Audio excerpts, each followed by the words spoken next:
ఆంధ్రప్రదేశ్ రాష్ట్ర వ్యాప్తంగా ఉన్న మహిళలందరికీ ఒక ఆదిరిపోయే శుభవార్త. ఊహించని విధంగా రాష్ట్ర వ్యాప్తంగా ఉన్న ప్రతి మహిళకు ప్రతి నెల 1500 రూపాయలు చొప్పున నేరుగా మీ ఖాతాలో జమ చేయడానికి ప్రభుత్వం సిద్ధమవుతుంది. అంటే ఇది ఒక రకంగా ప్రతి మహిళకు ఆర్థిక బలం ఇచ్చే పథకంగా మారదు. మనకు 1500 రూపాయలు రావాలంటే ఏం చేయాలి, ఎవరికి వస్తాయి, ఎప్పుడు మొదలవుతాయి, ఏ ప్రూఫ్స్ ఉండాలి అన్న అన్ని వివరాలు నేను మీకు క్లారిటీగా చెప్పబోతున్నాను. ఈ పథకానికి అర్హత కలిగిన వారు ఎవరో రేషన్ కార్డు ఉండాలి, ఆధార్ కార్డు తప్పనిసరి, బ్యాంక్ అకౌంట్ ఉండాలి, వయసు 18 నుండి 59 సంవత్సరాల మధ్య ఉండాలి. SC, ST, BC, EBC minority మహిళలు ఈ పథకానికి అర్హులు. అంటే ఈ ప్రూఫ్స్ అర్హతలు ఉంటే మీరు సులభంగా అప్లై చేసుకోవచ్చు. ఈ పథకాన్ని ఎలా అప్లై చేయాలి? ముందుగా మీ ఆధార్ కార్డు అప్డేట్ చేసుకోవాలి. ముఖ్యంగా 10 ఏళ్లకు పైగా అయ్యుంటే తప్పక రెన్యూ చేయండి. మీ గ్రామం లేదా వార్డు సచివాలయానికి వెళ్లి ఈ కేవైసీ చేయించుకోవాలి. అలాగే మీ బ్యాంక్ అకౌంట్ కి ఎన్పిసిఐ లింక్ చేయించుకోవడం తప్పదు. ఈ రెండు చేసిన తర్వాతే మీకు ప్రభుత్వం ఇచ్చే 1500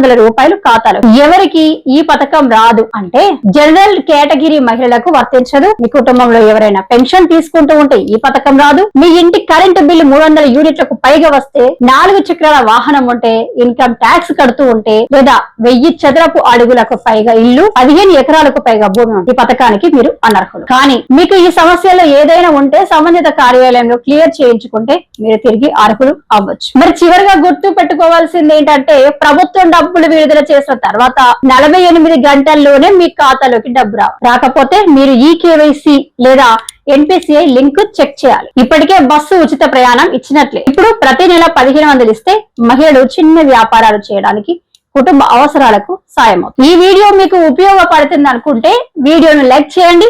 మీ బంధువులకు, స్నేహితులకు వాట్సాప్, ఫేస్బుక్ ద్వారా షేర్ చేయండి. ఇంకా మన ఛానల్ ను సబ్స్క్రైబ్ చేసి పక్కనే వచ్చే గంటను నొక్కి ఆల్ ఆప్షన్ ఆన్ చేయండి.